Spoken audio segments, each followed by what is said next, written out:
તો બીજી તરફ અમરેલીના બગસરામાં સિવિલ કોન્ટ્રાક્ટરની ગાડીમાં તોડફોડની ઘટના પ્રકાશમાં આવી છે। 5 જેટલા લોકોએ કારમાં તોડફોડ કરી હોવાની માહિતી છે।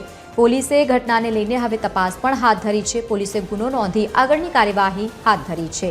ટેન્ડર બહારની એજન્સીને મળતા તોડફોડ કરાયા હોવાનું પ્રાથમિક અનુમાન સામે આવ્યું છે। ત્યારે એજન્સીના કોન્ટ્રાક્ટરે પાલિકાએ આવ્યા દરમિયાન તોડફોડ કરી હતી।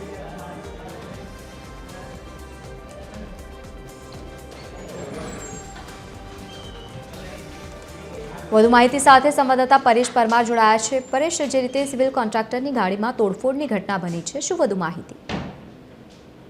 બગસરા પાલિકા હસ્તકના જે સીસી રોડના જે કામ હતું અને એ કામનું જે ટેન્ડર છે તે બહારની એજન્સીને મળતા કોન્ટ્રાક્ટરની ગાડીમાં તોડફોડ કરાઈ છે।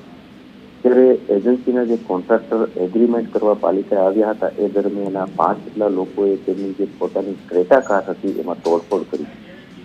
તો કે પાલિકા હસ્તકના રોડના કામ બહારની એજન્સીને મળતા આ ગાડીમાં તોડફોડ કર્યાના કોન્ટ્રાક્ટરનો આરોપ લગાવવામાં આવ્યો છે। તો કે 5 લોકો સામે બગસરા પોલીસ સ્ટેશનમાં ગુનો નોંધી આગળની કાર્યવાહીઓ હાથ ધરી। બિલકુલ, આભાર સમગ્ર માહિતી સાથે જોડાવા બદલ। તો ઘટનાને લઈને પોલીસે ગુનો નોંધી વધુ તપાસ તેજ કરી।